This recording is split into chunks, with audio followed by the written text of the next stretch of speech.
So with this combination of instruments, the flute is obviously a lot quieter than the saxophone, so it creates a real challenge and opportunity for the saxophone player to play quietly to match it. And also, as a flute player, it's a great opportunity to really play with a full sound all the way through. And most of the air on a flute travels right past the top of the horn, so it's a good strength practice to play duets with other instruments that are louder when you play the flute.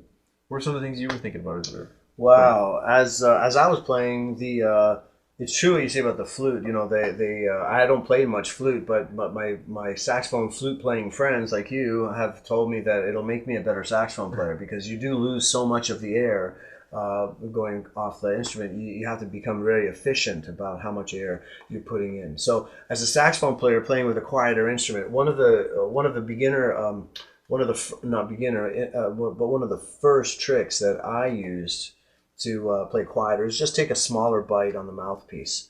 So instead of my teeth being sort of halfway up and right where the reed splits away from the mouthpiece is about where I would angle my tips. I'm going back to about a half inch off, and that is an easy way to quickly play quietly.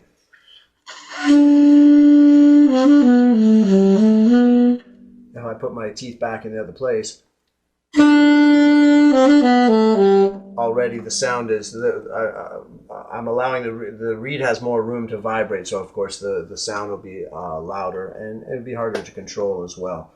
Um, Ideally, you want to be able to practice in the same set position and be able to play at all dynamic ranges, and especially for a lot of us living in cities or anywhere you live, you know, the saxophone can be a loud instrument to practice, and you don't want to bother the neighbors. So one of the things is one of my teachers had always said, you know, you should be able to play everything that you can play now at a normal volume. You should be able to play at a quieter volume. And of course, sometimes our reeds give us trouble, or it's depending on the humidity.